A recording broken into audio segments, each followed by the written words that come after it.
Hello, nice to see you again. अब हम लोग पहुंच गए हैं एक शहर जिसका नाम है सवविल।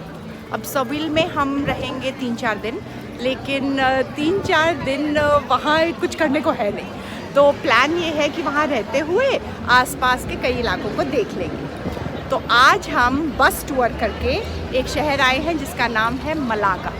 तो 3 घंटे का बस राइड किया और फिर हम मलागा पहुंच गए हैं। और अब मलागा में क्या है वो आप मेरे साथ देख लें।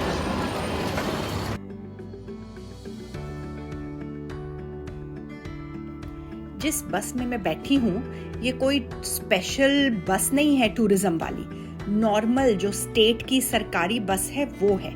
But it is so clean, इतनी साफ, इतनी ऑर्गेनाइज्ड। सब कुछ आपको एक ऐप पे करना है, ईमेल पे टिकट आएगी, कोई काउंटर नहीं है, धक्का मुक्की नहीं है, आपको सीट पहले से बुक करनी पड़ेगी।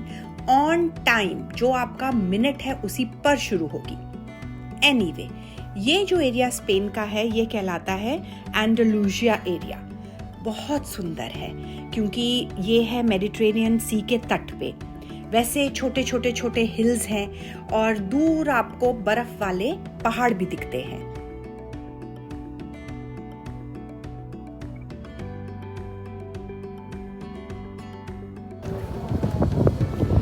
तो ये मलागा ऑब्वियसली यूरोप में है तो अपनी सुंदर सुंदर बिल्डिंगों के लिए जाना जाता है। कैथीड्रल बहुत प्यारा है, लेकिन क्यों फेमस है, हम क्यों यहाँ आए? इसलिए क्योंकि एक तो ये स्पेन की बल्कि दुनिया की सबसे पुराने शहरों में से एक है। लगभग 2800 साल पहले बनाया गया। दूसरी बात, यहाँ पाब्लो पिकासो जो आर्टिस्ट हैं उनका जन्म हुआ। और तीसरी बात, स्पेन की जो वाइन्स है ना इस रीजन की बहुत पॉपुलर है। तो ये 3 रीज़न है जिसके लिए मलागा हैप्पी टूरिस्ट डेस्टिनेशन बन गया। अब ना हमें वाइन में इंटरेस्ट था और क्योंकि टाइम थोड़ा कम था, शाम की बस की टिकट ली हुई थी, तो हमने कैथीड्रल भी बाहर से ही देखा। Look at that. I wish time होता, अंदर से भी ये बहुत सुंदर है। अंदर की फोटो देख के बस मन को तसल्ली कर ली। मलागा को 800 BC में बसाया था अफ्रीका से आए हुए ट्राइबल मोर्स ने। तब इसका नाम था मलाका, मतलब फिश सॉल्टिंग प्लेस। ट्रेड के लिए सेटअप किया था। और उसके बाद मुसलमान रूलर्स आए और उसके बाद क्रिश्चियंस भी आए। तो सब ने पहले वाले रूलर्स के आर्किटेक्चर को थोड़ा तोड़ मरोड़ के उसी के ऊपर अपनी बिल्डिंगें बना दी। तो यहाँ पे ना सब कुछ थोड़ा हॉच पॉच सा दिखता है, लेकिन उसका ही अपनी ब्यूटी है। चलो, सबसे पहले हम पहुंचे पिकासो पार्क।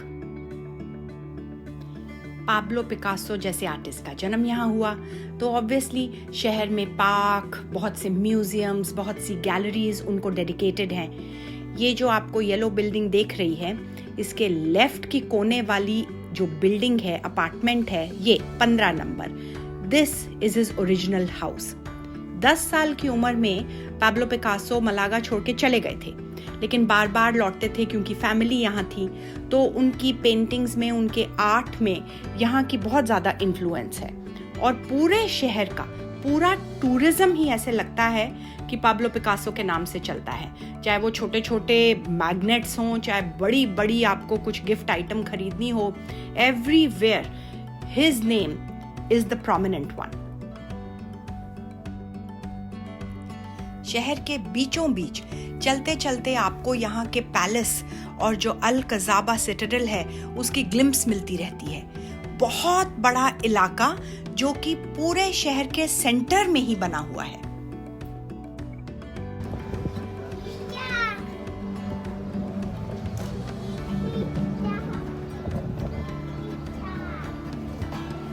पीछे देखो, म्यूजिक चला रहा है बंदा। हम स्टेप्स चढ़े जा रहे हैं क्योंकि यहाँ पे जो कासल है उसको अब हमें देखना है। तो हम चढ़ रहे हैं और ब्यूटीफुल अच्छी सी व्यू मिलेगी। देखो, बंदा लगा हुआ है। लवली।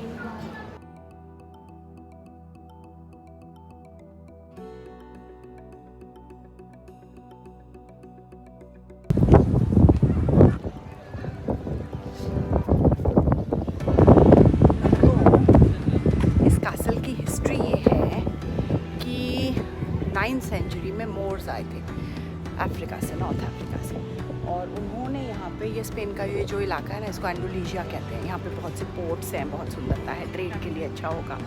तो यहाँ पे उन्होंने राज किया कोई 6 सदी 15 सेंचुरी तक। तो ये जो मोर्स है ना, इनका ये आर्किटेक्चर है। और यहाँ का जो टूरिस्ट का सामान खरीदते हैं ना, उसमें भी हल्का सा अफ्रीकन लुक आता है। उनकी टाइलें और फ्रिज मैग्नेट्स वगैरह जो हम देख रहे हैं। तो this is the history of the castle. अब इसको चढ़ने में उतरने में 1.5 घंटा लगता है।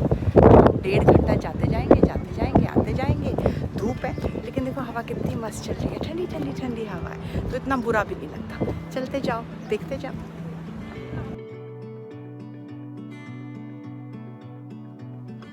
तो जैसे मैंने कहा कि 9th सेंचुरी में मोर्स आए थे अफ्रीका से, उन्होंने ये कासल बनाई।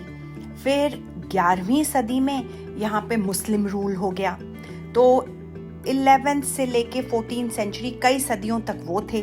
तो उन्होंने इसी कासल के ऊपर अपनी चेंजेस करे। वो देखो दूर मेडिटेरेनियन सी दिख रहा है ऊपर से। So this was a very strategic place, क्योंकि एक पहाड़ के ऊपर है, तो दूर से आप ट्रेड भी कंट्रोल कर सकते थे। कोई आप पे अगर वॉर करना चाहे, आप उसको भी कंट्रोल बेटर कर सकते हो अगर आप ऊपर की हाइट पे हो।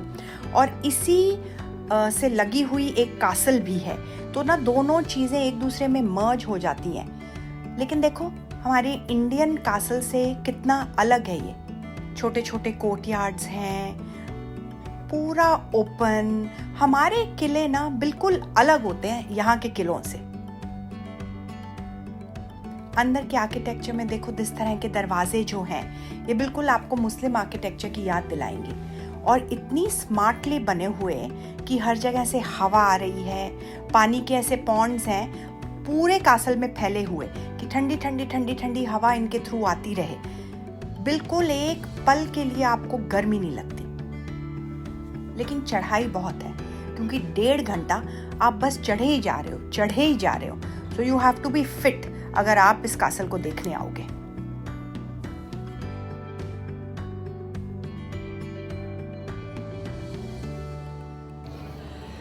मैं ना इतनी चढ़ाई कर के गर्मी में थोड़ी सी ब्रेक ले रही हूँ। मैंने एक पेड़ की छांव पकड़ ली है, लवली ब्यूटीफुल, और थोड़ी सी देर में बैठूंगी और इस मौके का फ़ायदा उठाते हुए आपसे सोल टॉक कर लेती हूँ। आप ये सोचो, इस महल में राजा महाराजा थे, अफ्रीका से आए हुए, स्पेन पे राज करते थे। इतनी सदियों तक उनके परिवार यहाँ थे, रानियाँ थी, उनकी फौज थी, और अब लोग टिकट लगा के देखते हैं। तो ये जो चेंज है ना, ये अपनी लाइफ में कभी भी आ सकता है। अगर परमात्मा की आज आप पे कृपा है और आपके पास सब कुछ है, तो उसको अप्रिशिएट कर लो। उसका अहंकार मत करो, उसकी ईगो मत करो, उसके लिए बस ग्रैटिट्यूड रखो कि थैंक यू गॉड। क्योंकि पता नहीं चलता कब सदी बदले और कब आपकी किस्मत भी बदले। तो अगर आज आपके पास सब कुछ है तो well done, congratulations to you. आप प्लीज़ उसे एंजॉय करो, उसके लिए लेकिन हल्का सा ग्रैटिट्यूड मन में ला लो, अहंकार मत लाओ। और अगर आपके पास नहीं है तो बिल्कुल विपरीत, आप सोचो कि कल आप भी किसी किले को फतेह करके उस पर राज कर सकते हो। तो इसलिए हिम्मत मत हारो। एक अंग्रेज़ी कहावत है, change is the only constant. इस मोमेंट पे ना बिल्कुल सही बैठ रही है।